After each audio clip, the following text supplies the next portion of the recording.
G'day, my name's Ben from Darwin Games, and I'm here to talk to you a little bit about our upcoming skirmish game, Dawn: Rise of the Occulites. Just a quick little bit of information about what is an Occulite.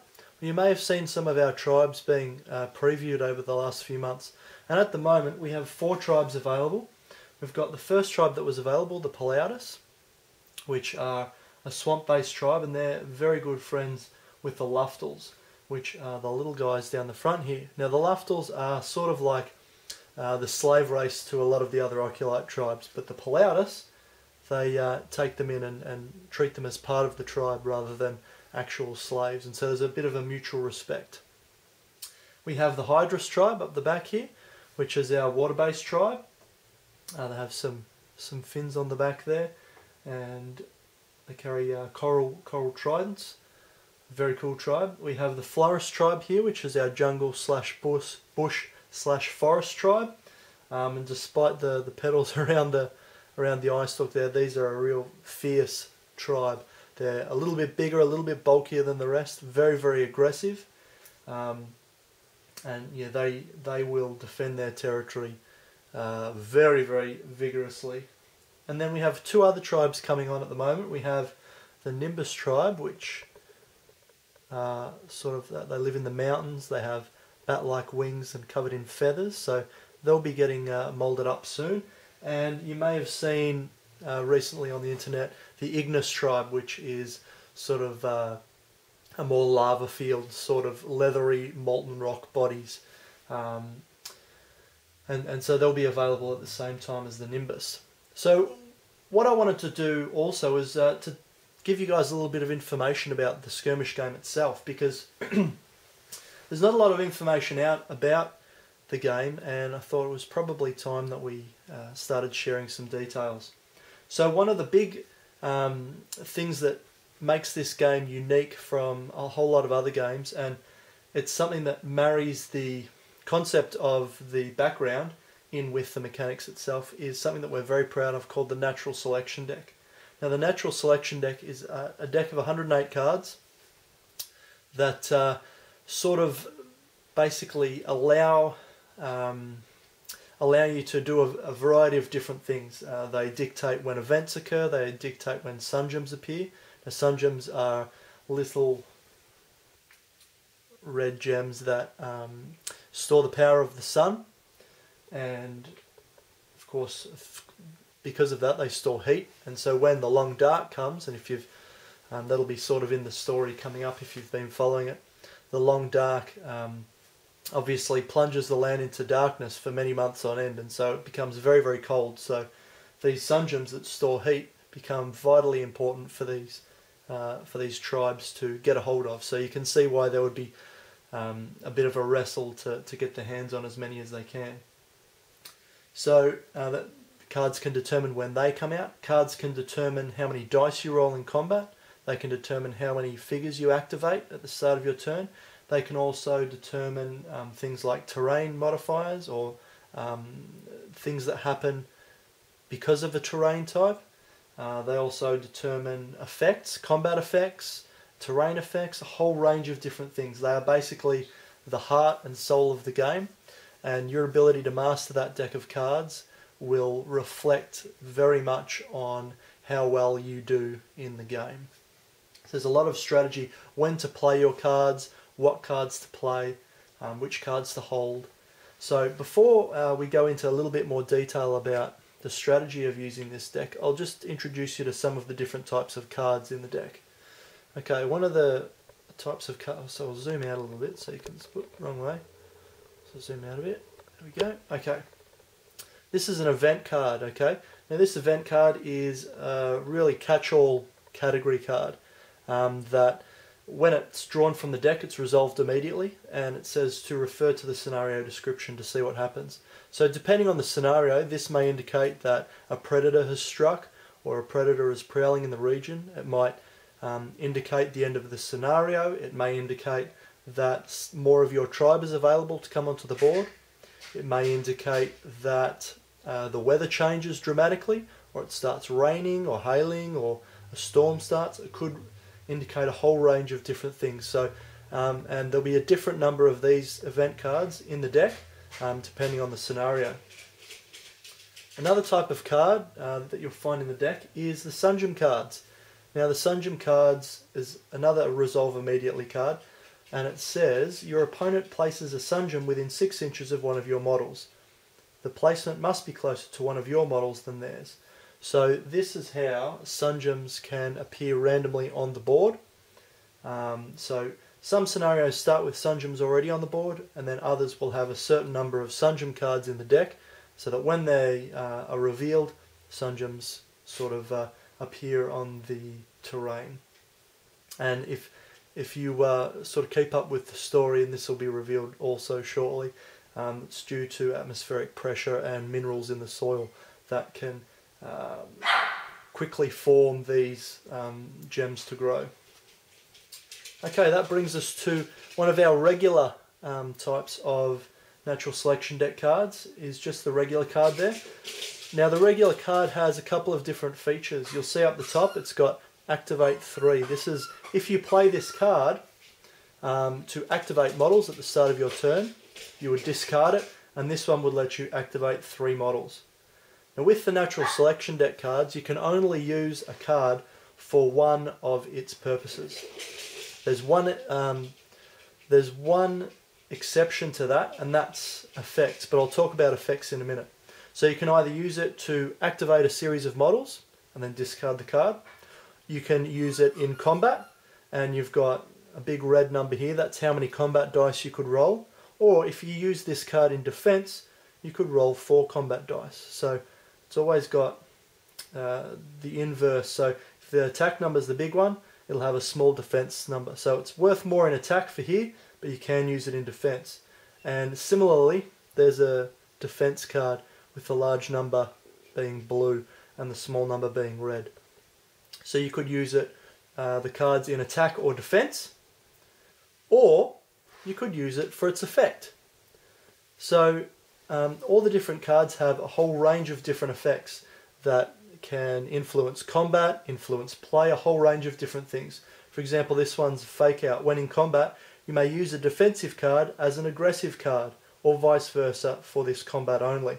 So I could play this card. I could play this card if I'd already played a card in combat that was a defensive card.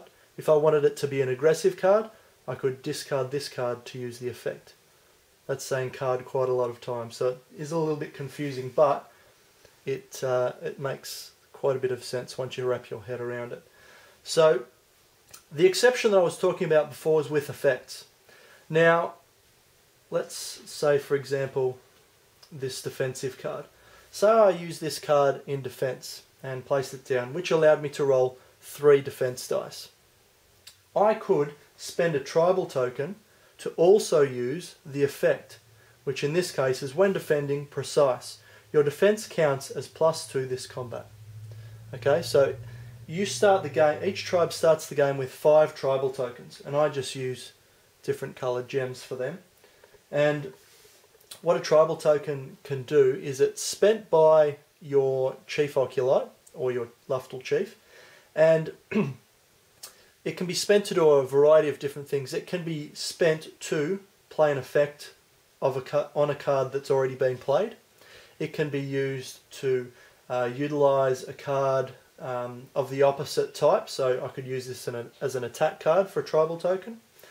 It can be used to give a friendly Occulite an extra awareness for that turn. It can be used for a whole range of different reasons. But if your chief's off the board or killed, then you're not able to utilise those tribal tokens. So your tribal chief is very, very vital to the strategy of your game. Okay, so going on to the last type of card in the natural selection deck is the boost card. Now, a boost card has a white number and a sunset background. This card can be used in addition to another card for combat or terrain effect resolution to boost your numbers. Okay, so this, if used in combat, you could play this card as well to add 2 dice to the amount of dice that you're rolling.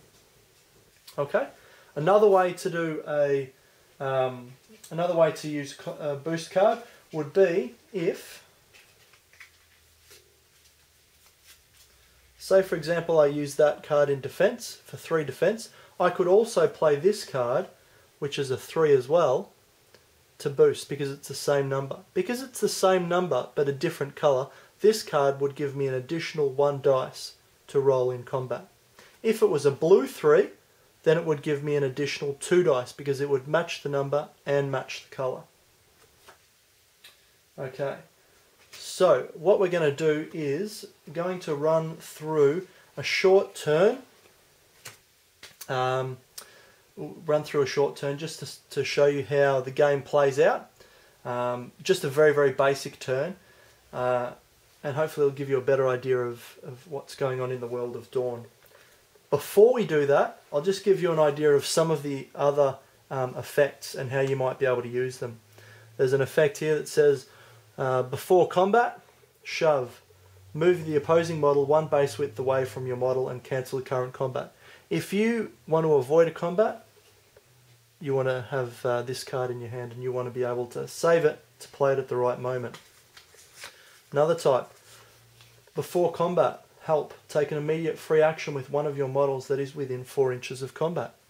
Now, the idea between these effects and these natural selection cards in general is that you need to know what you're going to use it for, and the decisions that revolve around when to use these cards is core to the game. So you could use this card to activate 3 models and then it would be discarded, which means you wouldn't be able to use it to attack with 10 dice.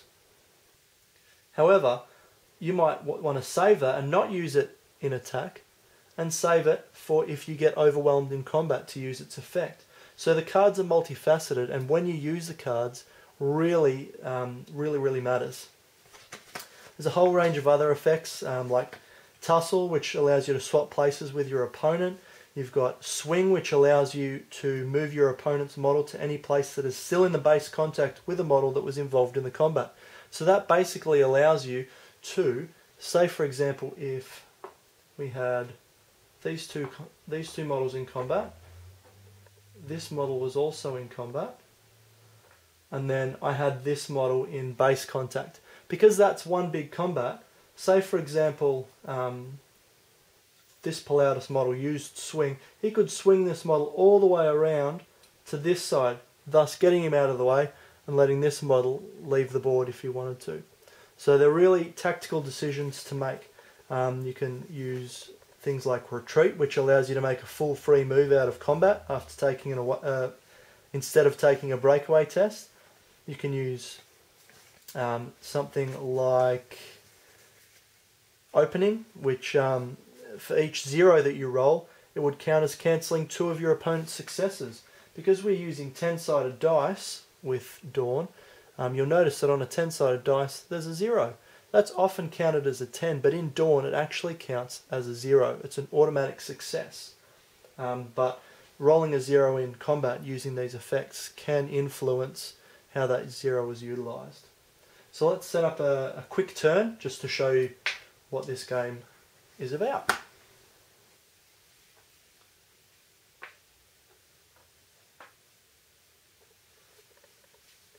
Okay, so at the start of my turn, I'm just going to activate 1 model for the moment, just to show you how a brief turn can play out. I'll get rid of those. Okay, so have a look at my hand. I normally have a hand of 7 cards that I can replenish during the game. I can use one of an Occulites actions to replenish my hand to 7 cards.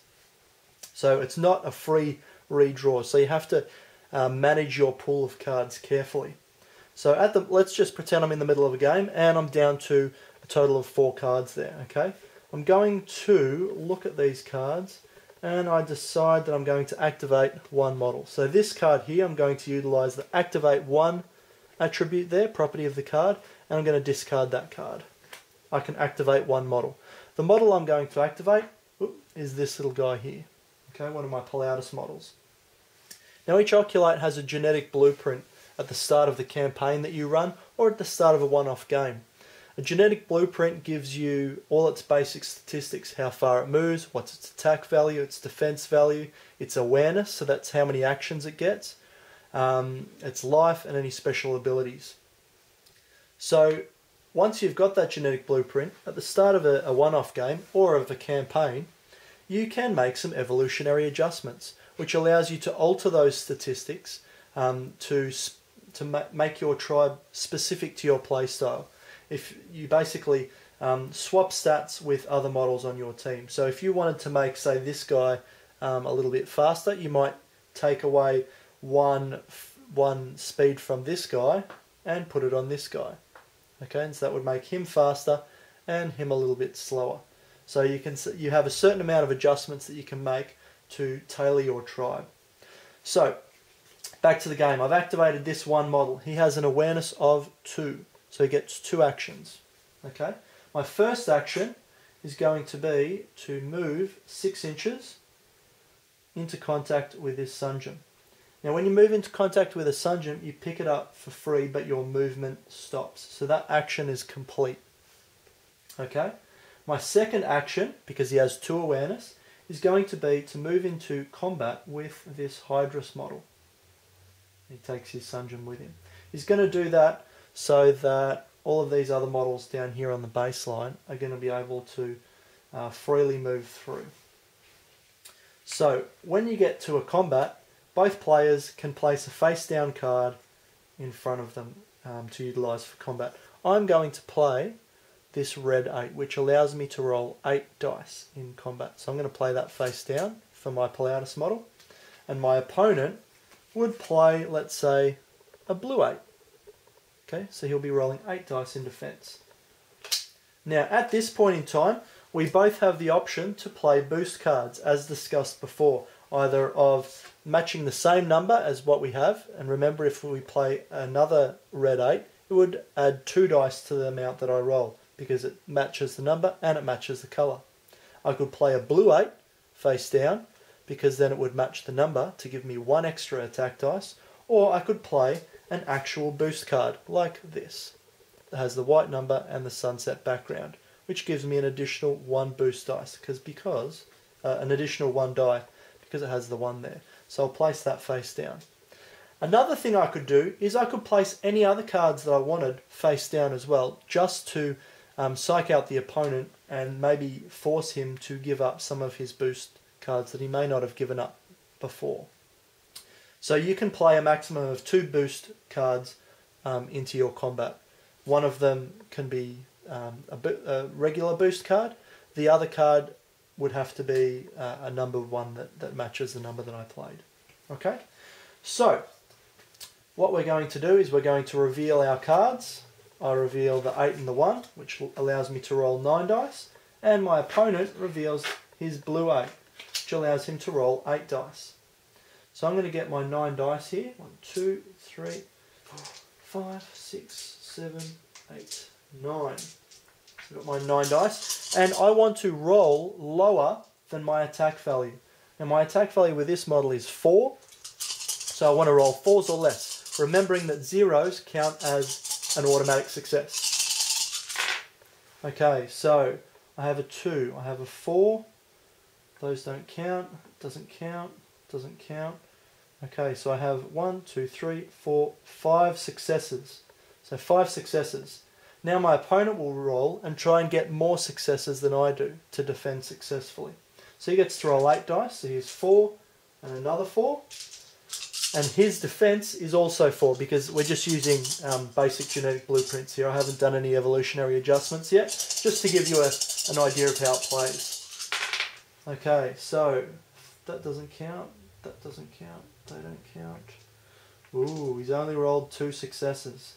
Okay, so the Hydrus model has rolled 2 successes, and the Pleiades model has rolled 1, 2, 3, 4, 5 successes. So I have doubled, the attacker has doubled the defender, which means the defender loses 2 health.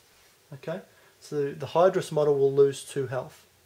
Now, at this point in time, it's just after a combat, so we have the option of playing an effect card if we want. Now, my model, my opponent has this card in his hand, okay, and it's got the effect after a combat steal.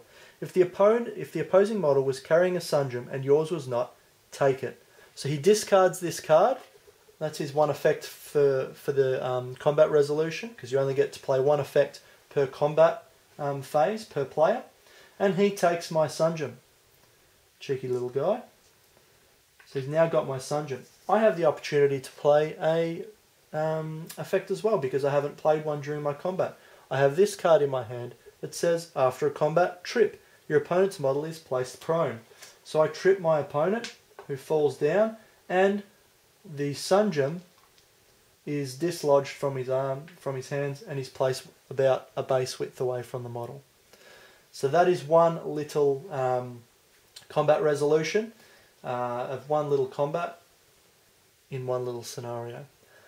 The depth of the game and the breadth of the game is quite large, and the tactics that you can employ using the natural selection deck are really, really exciting. You have so many different options that you're able to use. Let's give you another quick example. If, for example, let's reset this combat here, and let's say I was really, really low on cards. Okay, I didn't really have any cards. What I would need to do is, I could either, I'm on my second action, remember, because I've moved one to pick up the Sungeon, second to move in. That would be dangerous if I didn't have any cards. So if you don't have any cards, what you can do is you can let nature take its course. By letting nature take its course, what you're actually doing is trusting your fate to the natural selection deck. So in an attack, I would just flip the top card and hope that it was something good. At the moment, I've drawn a blue 5, which I can use as a red 2. So I'd be rolling 2 dice in attack. Not very good at all. My opponent, let's just say my opponent is also out of cards, so he has to let nature take its course, because he's not able to utilize an action because it's my turn. So he lets nature take its course, and he gets a blue 8, which is very, very good for him. So he's able to roll 8 dice in defense. Because I've committed to the combat, I have to go forward with it. So I would roll my 2 attack dice, getting a 5 and a 9, which is 0 successes. Ouch for me. And my opponent would roll his 8 dice in defense. I'll get that card out of the way. Remembering that his defense is 4. Okay, so he's got 2 successes, 3 successes, 4, 5 successes. Ouch. So he has totally basically annihilated me. He's absolutely defended that attack. Because he's more than tripled it, the defender may discard up to 3 cards from his or her hand to force the attacker to lose 1 health or 1 defense per card. A very, very good result. However, my defender didn't have any cards in his hand. That's why I used the let nature take its course. So he can't discard any cards to cause any further injury to me. So that would be the end of that particular combat. One thing to point out is that you can let nature take its course even if you do have cards in your hand. You may just want to be saving those cards, or maybe you don't have any cards that are useful at that particular moment in time. So you can use that at any point. You can also use let nature take its course at the start of a turn to activate models if you don't want to use the cards in your hand to do that. So that's another option for you to use. Another little situation you can get into is sometimes you may be, and I'll move this closer down so you can see it, sometimes you may be outnumbered in combat. If you are outnumbered in combat, I'll get that in focus. Oops, sorry, there we go. If you're outnumbered in combat, this is generally a very, very bad thing for your models, because the person that is, say for example, let's just carry this out as normal. Say this Plautus model was attacking this Hydrus model, and as before, I played my red 8 and my boost card of 1.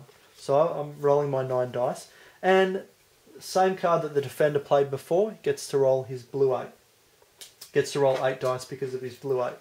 Now, it would play out a little bit differently, because I would roll my dice, and let's just see what happens. So 3, 6, 9. Remembering that his attack is 4. Roll the dice. Okay, 1 success, 2, 3, 4 successes. Okay, so I got 4 attack successes. So I'll put those here. 4 attack successes. Now the Hydrus model gets to roll his 8 defense. So he's got 8 dice to roll, and his defense is 4. Okay, so we roll the dice, and he's rolled extremely well. 1, 2, 3, 4, 5, 6. So he's got 6 successes. So far he's successfully defended, but he hasn't doubled. So at the moment it's just the standard. Oops, I've knocked that one. It's just the standard defense. Okay, so he's successfully defended. But because he has another Hydrus model in combat, he can actually re-roll a number of dice equal to this model's defense. So this model's defense is also 4, but he's only got 2 dice that he can roll. So he is able to re-roll those. If he had got less successes on the dice, he could roll up to 4 dice, again, to see if he could get a better result. And, oh, that's a liner.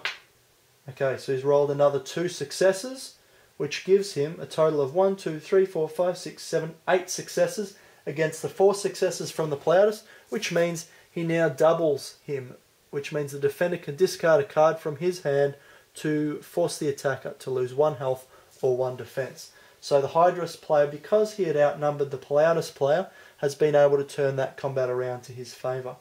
The same thing happens if, say for instance, get those out of the way so you can see. If there were 2 Plautus models in contact with a Hydrus model and the Plautus were attacking, the Plautus player would be able to re-roll a number of failed attack rolls equal to the attack statistic of the additional Plautus model.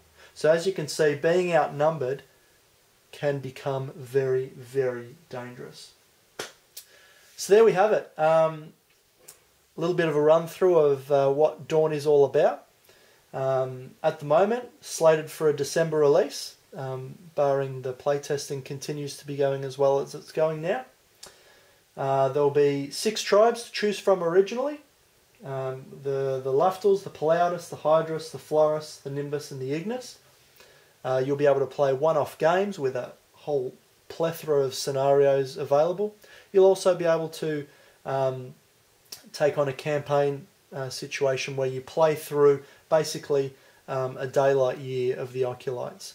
So you'll be able to play through until the long dark comes, and then at the end of that campaign you'll be able to see how successful your tribe's been and how they fared during the long dark, depending on how many sun gems you got and how strong and adaptable your models get. Because at the end of each game you're able to assign 1 learned skill to each to 1 model on each tribe, and then in the game following that you can, if your model dies before you're able to cement that learnt skill, you lose the skill. But if you're able to I suppose satisfy a couple of victory conditions for that particular learnt skill, that learnt skill becomes ingrained in the model, and whether or not that model dies, you would keep that skill. Because at the end of each game, whatever models die, they always come back. They're reborn in their home cave. A little bit weaker, but they will retain any skills that they have had ingrained in them. So a little bit of a preview there, but we'll talk more about the campaign system at a later date. I hope this has whet your appetite for the Rise of the Occulites skirmish game Dawn.